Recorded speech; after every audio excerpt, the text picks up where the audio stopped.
අයිබෝන් සිරුදනාටම සුබ දවසක් වේවා. ලංකාවේ මද්ද්‍රව්‍ය මෙහිමේ ප්‍රධානියා මේ වෙද්දී ක්ෂණික ස්ථාන මාරුවකට ලක් වෙලා තිනවා.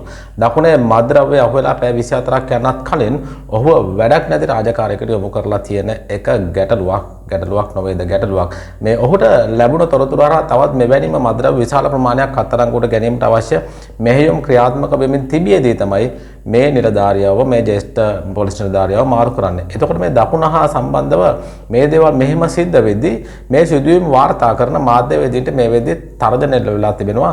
හැබැයි මාධ්‍යවේදීන්ට තර්ජන එල්ල වුණාට පොලිසිය මේ සම්බන්ධව කිසිදු නීතිමය ක්‍රියාමාර්ගයක් නොගැනීම පිළිබඳව ප්‍රශ්නයක් තියෙනවා. එතකොට මේ පොලිස් නිලධාරීන් මාරු කරනවා, වාර්තා කරන මාධ්‍යවේදීන් තර්ජනය කරනවා. මේ තර්ජනය කරමින් සහ මාරු කරමින් සිද්ධ කරන්නේ මත්පැන් රජයේ අපහසුතාවට ලක් කරන ඒ වගේම තමයි පොලිස් ප්‍රතිවරයාටවත් විරුද්ධව යම්කිසි කණ්ඩායමක් කටයුතු කරමින් ඉන්නවාද කියන ප්‍රශ්නෙත් එක තමයි මේවා එකකට එකක් බැඳිලා තියෙන්නේ. එතකොට දැන් විශේෂයෙන්ම දකුණේ මද්ද්‍රව්‍ය හා බැඳුණු සිදුවීම් වාර්තා කරන මාධ්‍යවේදී තරංග ගුණරත්නට කියන්නේ ඔහු විවිධ ආකාරයෙන් මේ වාර්තා කිරීම සිද්ධ කරා. තරංග ගුණරත්නට පාතාලයෙන් තර්ජන එල්ල වුණත් මේ වෙද්දී පොලිසියෙන් කිසිම දෙයක් මේ වෙද්දී සිදු කරලා නැහැ කියලා තමයි ඔවුන් නිවේදනයක් නිකුත් කරමින් සඳහන් කරලා තියෙන්නේ. දැන් මීට දින කිහිපයකට කලින් කරපු පැමිණිලි විශේෂයෙන්ම පොලිස් පොඩ්ඩට මිනිස්සු පෙනී හිටිය පොලිස් පොඩ්ඩට කෑ ගහපු ලෝයට. හැබැයි ඇත්ත වශයෙන්ම මේ ඒ ලෝය මහත්තයාට එම කෑ ගැහුවා වගේම රටේ දැවන්ත මෙහෙවරක් කරන පොලිස් නිලධාරීන් ඉන්නව නිහඬව. ඕන් නිහඬව මේ මාධ්‍යයට හෝ මාධ්‍යවේදීන් එක්ක සම්බන්ධ කරන්නේ නැතුව ඒවා තමන්ගේ තත්ත්වය ආරක්ෂා කරගෙන අහුරටම රාජකාරී කරන හැම පොලිස් නිලධාරියෙකුටම අපි දන්නවා දැඩි ප්‍රශ්න රාශියක් තිබෙනවා පොලිස් දෙපාර්තමේන්තුව ඇතුලේ. එතකොට දැන් මේවට විරුද්ධවත් මිනිස්සු කෑ ගහන්න නැති වුණාන් පස්සේ තමයි මේ පොලිස් නිලධාරීන්ට රාජකාරිය කරන්න බැරි වෙන්නේ. හරියට ඒක නිසා තමයි අපි අමාරුවෙන් තොරතුරු හොයාගෙන මේවා රටට කියන්නේ. ඒතකොට රටේ මිනිස්සු දැනුවත් වෙනවා වගේම සහ නීත්‍යානුකූලව කටයුතු කිරීමේ පොලිස් දෙපාර්තමේන්තුවේ පොලිස් ප්‍රතිවරයාගේ සහ වගකීම් නිලධාරීන්ගේ රාජකාරියක්. ඒ රාජකාරියට තමයි අපි හැම වෙලාවෙම ආමන්ත්‍රණය කරන්නේ. දැන් පොලිස් ප්‍රතිවරයාගේ පැත්තට හරන පස්සේ අපි අවස්ථා කීපෙදී පොලිස් ප්‍රතිතුමා විවේචනය කරලා තියෙනවා. ඔහුට අපි ප්‍රශ්න කියලා තියෙනවා. ඔහුට යන්න ඕන මාර්ගය අපි පෙන්වලා දීලා තියෙනවා. ඒක කරන්නේ හැම වෙලාවෙම පොලිස් ප්‍රති ආරක්ෂා කර ගැනීමට මිසක් පොලිස් ප්‍රතිවරයාට තරහින් කරන වැඩක් නෙවෙයි. ඒක එතුම අපිට මොන විදිහක හිතුවත් අපිට ප්‍රශ්නයක් නෑ. අපි ඉතිහාසය අරගෙන තමයි කරුණු කියන්නේ හැම වෙලාවෙම. මොකද ඔහු වැඩක් කරන්න බැරි නිලධාරියෙක් නෙවෙයි, වැඩක් කරන්න පුරවල් නිලධාරියෙක්. එතකොට දැන් මේ විදිහට නිලධාරීන් මාරු කරන්නේ කාගේ අවශ්‍යතාවයකටද? මාධ්‍යවේදීන් පස්සේ පන්නන්නේ මාධ්‍යවේදීන් පාතාලේ ලවා තර්ජනය කරද්දී නැත්නම් පාතාලයෙන් තර්ජනය එල්ල වෙද්දී පොලිසිය නිහඬව ඉන්නේ ඇයි? ප්‍රශ්න රාශියක් මේවත් එක්ක එකට එක බැඳලා තියෙනවා. විශේෂයෙන්ම රට පුරා මද්ද්‍රව්‍ය මේව සිද්ධ කරද්දී මේකට සක්‍රියවම දායක වෙලා ඉන්න නිලධාරීන් මාරු කරාට පස්සේ ඒ මද්ද්‍රව්‍ය මෙහෙයුම් සම්පූර්ණයෙන්ම කඩා කප්පල් වෙනවා. ඒතර අපි දන්නවා බුද්ධි තොරතුරු හරහා තොරතුරු අරගෙන තොරතුරු ජාලවල තියෙනවා මේවා පිටිපස්සේ මේවා නිකන් අහුවෙන දේවල් නෙවෙයි. මේ පිළිබඳව මේවා මෙහෙයුම් කිරීම සඳහා සති ගණන් දවස් ගණන් මාස ගණන් කැප කරන්න ඕනේ. මේවා නිකන් අහුවෙන්නේ නැහැ. එතකොට දැන් මේ හදිසිය නිලධාරීන් මාරු කරාට පස්සේ වෙන්නේ මේ මෙහෙයුම් සියල්ල කඩා කප්පල්කාරී වෙනවා. සමහර වෙලාවට සමහර නිලධාරීන් එක්කෙනා දෙන්න තුන් දෙනා එකතු වෙලා කරන්නේ. දැන් කවුරුත් දන්නවා සෙව්වන්දි අල්ලන්න ගිය මෙහෙයුම පොලිස් පොත්තුමා ඇතුළු මේ කීප දෙනෙක් විතරයි දන්නේ. එතකොට දැන් මේ දකුණේ අත්අඩංගුවට ගත්ත මේ විශාලම මද්ද්‍රව්‍ය තෝගය අත්අඩංගුවට ගැනීම සඳහා අවශ්‍ය මෙහෙයුම් සිද්ධ කරන්නේ පොලිස් ප්‍රතිවරයා සහ ජ්‍යෙෂ්ඨ නියෝජ්‍ය පොලිස්පති කොඩිතුවක් රන්මල් කොඩිතුවක් කියන මේ නිලධාරීන් කිහිප දෙනෙක් විතරක් දැනුවත්ව සිද්ධ කරපු රහසිගත මෙහෙයුමක් මේක.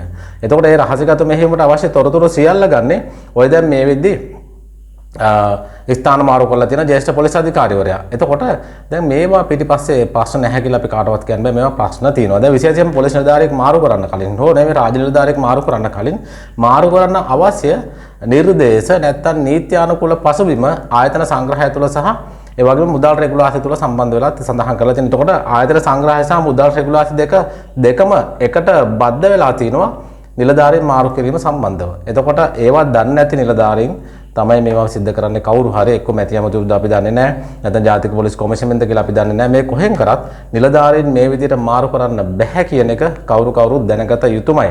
රාජකාරී අවස්ථා මත කියන එක නෙමෙයි. මම කියන්නේ මේ ක්ෂණික ස්ථාන මාරුවෙන් සිද්ධ කරන්න පුළුවන් ද බැයිද කියන එක ඊටාම හොඳට කියවලා බලන්න මේවා සිද්ධ කරන නිලධාරීන් ආයතන සංග්‍රහය සහ මුදල් රෙගුලාසි කියවලා බලන්න. ඊට අමතරව දීලා තියෙන නඩු තීන්දුව කියවලා බලන්න. දැන් මෙහෙම මාරු කරාට පස්සේ පොලිස් දෙපාර්තමේන්තුවේ මේ මාරු කිරීම කරන ඒ නිලධාරීන් හෝ කවුරු හරි අපි පොලිස් ප්‍රතිවරයා මේක මාරු කරා කියලා අපිට ඒක විශ්වාස කරන්න බෑ. මොකද හැබැයි පොලිස් ප්‍රතිතුමා මීට කලින් නිර්දේශ කළ තිබුණාද කියන එක දන්නේ නැහැ. කොහොම වුණත් මේ අති සාර්ථක බටලීම් සිද්ධ කරද්දී මේවා කඩා කප්පල් කරන්න දෙන්න හොඳ නැහැ. එතකොට මේ පොලිස් නිලධාරියා ස්ථාන මාරුවෙන් සිද්ධ කරා නම් විශේෂයෙන්ම මේ ක්ෂේත්‍ර බලකා මුලස්ථානයේ තමයි මේ ජ්‍යෙෂ්ඨ පොලිස් නිලධාරියා මාරු කළ යවලා තින්නේ. එතකොට අදාළ මාරු කිරීමට හේතුව මෙතෙක් අනාවරණ වෙලා නැහැ කියනවා. ඒ වගේ තමයි වසර 31ක් පමණ සේවා කාලයක් තුළ උඩ කිසිදු චෝදනාවක් දූෂණ චෝදනාවක් එල්ල වෙලා නැහැ කියනවා. එතකොට දැන් විශේෂයෙන්ම මේ විශාල මද්ද්‍රව්‍යතෝගේ අත්අඩංගුවට ගැනීමට තොරතුරු දුන්න මේ ජ්‍යෙෂ්ඨ පොලිස් නිලධාරියා පොලිස් පරීක්ෂක පොලිස් ජ්‍යෙෂ්ඨ SSP ජ්‍යෙෂ්ඨ පොලිස් අධිකාරී ප්‍රශාන්ත. එතකොට දැන් මෙහෙම දේවල් වෙද්දී කොහොමද අනිත් පොලිස් නිලධාරීන් හරියට රාජකාරී කරන්නේ? දැන් මේවා හොයා ගන්න ඕනේ. ඒ වගේම තමයි පොලිස් මද්ද්‍රව්‍ය කාර්යාංශයේ අධ්‍යක්ෂකවරයා විදිහට වසර 2කට ආසන්න රාජකාරියක් කටයුතු කරලා තිනවා. ඔහු එතකොට ඒ කාල සීමාව තුළදී මද්ද්‍රව්‍ය ටොන් 2කට ආසන්න ප්‍රමාණයක් පොලිස් මද්ද්‍රව්‍ය කාර්යාංශය විසින් තමන්ගේ භාරයට අරගෙන තියෙන එකත් විශේෂත්වයක්. ඔයිට කලින් හිටපු නිලධාරීන්ට අපිට මතකයි මේ මද්ද්‍රව්‍ය මේ මද්ද්‍රව්‍ය කාර්යාංශයේ සමහර නිලධාරීන් චෝදනා එල්ල වුණා. එතකොට මහා පරිමාණයෙන් මද්ද්‍රව්‍ය මෙරට ගෙනීම වැළැක්වීම අරමුණෙන් තමයි ක්ලීන් ශ්‍රී ලංකා වැඩසටහන ඒ සමගාමීව දීවර බෝට්ටු අයිතිකරුවන් ස්කිපෝරුන් සහ මේ අය සම්බන්ධ කරගෙන දැනුවත් කිරීමේ වැඩසටහන් පවා දිවයින පුරා සිද්ධ කරලා තින්නේ මේ ජ්‍යෙෂ්ඨ පොලිස් අධිකාරී හේමාල් ප්‍රශාන්ත විසින්. එතකොට ඔහුට තමයි දැන් මේ ස්ථාන මාරුව හම්බෙලා තියෙන්නේ. එතකොට ඔහු දැවන්ත මෙහෙවරක් සිද්ධ කරපු නිලධාරියෙක්. එහෙම තියෙද්දි කොහොමද මේ ස්ථාන මාරුව එන්නේ කියන එක ප්‍රශ්නයක් තියෙනවා. ඒ හේතුවෙන් කොහොම හරි බෝට් ස්කීපර්වරුන් විශාල වශයෙන් මද්ද්‍රව්‍ය ගොඩබිමට ගෙනීමේ කටයුතු වලින් ඈත් වෙලා තියෙනවා කියලා මේ වාර්තා සඳහන් කරන. ඒ වගේම ඔහුගේ තොරතුරු මත නාවික හමුදාව ගැඹුරු මොහොතේදී අත්අඩංගුවට ගනු ලබන තවත් බෝට්ටු කීපයක් ඉදිරියේදී ගොඩබිමට ගෙනීමට නිමිත බවයි කියලා වාර්තා කරනවා. මොකද නාවික හමුදාව හරහා මේ මෙහෙයුම් සිද්ධ කරන ජ්‍යෙෂ්ඨ පොලිස් නිලධාරියා තමයි මොහු. එතකොට ඔහුගේ තොරතුරු මත නාවික හමුදාව කරන ලද වැටලීම් හේතුවෙන් දකුණු වෙරළට ඔබ්බෙන්ගුව මොහොතේ පාවින් තිබිති සොයාගත් පාර්සල් 51ක් තුල තිබලා සොයාගත් මද්ද්‍රව්‍ය තොගේ බර කිලෝග්‍රෑම් 839ක්. එම පාර්සල් තුල අයිස් මද්ද්‍රව්‍ය කිලෝග්‍රෑම් 670ක්, කෙරෝයින් කිලෝග්‍රෑම් 156ක් අඩංගුලා තියෙනවා කියලා පොලිසියම තමයි කිව්වේ. ඊට අමතරව හසිස් කිලෝග්‍රෑම් 12කට ආසන්න ප්‍රමාණයක් මේ මද්ද්‍රව්‍ය පාර්සල් වල අඩංගු වෙලා තියෙනවා. ඒ වගේ තමයි මේ මෙහෙයුම පොලිස්පති ප්‍රියංශ වීරසූරියගේ වගේම ජ්‍යෙෂ්ඨ නියෝජ්‍ය පොලිස්පති රන්මල් කොඩිතුවක් වගේ අයගේ ඍජු අධීක්ෂණයෙන් සිද්ධ කරලා තියෙන වැටලීමක් වගේම අපි තව සමහර තැන්වල වාර්තාවල දැක්කා මේ සඳහා මාසයකට වඩා වැඩි කාලයක් ඔත්තු සේවා ක්‍රියාත්මක වුණා කියලා. එතකොට වෙන ඍජු කැපවීම් රාශියක් සිද්ධ කරා කියන එක කියන්නේ. ඒවා එහෙම වෙද්දි තමයි අර ජනමාධ්‍යවේදී තරංග උණරතර දුරකථන මාර්ගය ඔස්සේ සංවිධානාත්මක අපකාරද කරුවෙකු වන නැත්නම් ඒ විදිහට හඳුන්වාගෙන තියෙන දෙහිබාලයේ නැමැත්තෙක් ඔය කහොන්ත ප්‍රසිද්ධ නමක් තියෙනවා දෙහිබාල කියලා කෙනෙක්. එතකොට මේ තර්ජනය කරලා තියෙනවා කියන එක තමයි මේ මාතර මාධ්‍යවේදී සංවිධානය ප්‍රකාශ කරන්නේ. එතකොට මේ තර්ජනය සම්බන්ධයෙන් මිදිගම පොලිසියට පැමිණිලි කරලා දින 6ක් ගත වෙලා තිබුණත් පොලිසිය පිළිබඳව කිසිදු පියවරක් අරගෙන නැහැ කියන එක තමයි මාතර මාධ්‍යවේදී සංවිධානයේ චෝදනා කරන්නේ. එතකොට ඔවුන් සඳහන් කරන විදිහට මාතර ප්‍රදේශයේ පොලිසිය විසින් පසුගිය අඟහරුවාද නැත්නම් 7 වෙනිදා පොලිස් සන්නතකා දහවනය කළේයි කියන මෝටර රථයකට වෙඩි තැබීමක් සම්බන්ධයෙන් දැරන රූපවාහිනියට ප්‍රවෘත්තියක් සැපයුව බවට චෝදනා කරමින් සංවිධානාත්මක අපරාධකාරී නායකයෙක් හඳුනාගත් පුද්ගලයෙක් 8 වෙනිදා රාත්‍රී දුරකථනයක් මගින් තරංග ගුණරත්න මහතාට බලපෑම් කිරීමයි මහතාගේ පවුලේ අයෙකුගේ දුරකථනයට WhatsApp ඔස්සේ විදේශී දුරකථන අංකයකින් ඇමතුම් ලබා ගැනීම මාතර මාධ්‍යවේදී සංවිධානය තරයේ හෙලා දකින්නවා. ඒක වගේම කඩිනම් විමර්ශනයක් ඉල්ලලා තියෙනවා. කොහොමද මේ කාරණාව මේ දිගින් සඳහන් වෙනවා. එතකොට අපි දන්නේ මේ දෙරණ මාධ්‍ය දෙරණ රූපවාහිනියට තමයි මේ තොරතුරු දුන්නා කියලා කියන්නේ. ඔහුගේ මාධ්‍ය රාජකාරිය. එතකොට දැන් මේ මාධ්‍යවේදීන්ටත් ප්‍රශ්න. එතකොට පොලිස් දෙපාර්තමේන්තුවේ මෙහෙයුම් කරන නිලධාරීන් ස්ථාන මාරුවෙන් යවන අතරේ මාධ්‍යවේදීන්ගෙත් කටවල් හෝ වැඩ වහන්න යම් කිසි ක්‍රියාවලියක් සිද්ධ වෙනවා කියන එක තමයි මේ පැහැදිලිවම දකින්න තියෙන්නේ. එහෙනම් මේ පිටිපස සිටින බලල් හස්තය කවුද?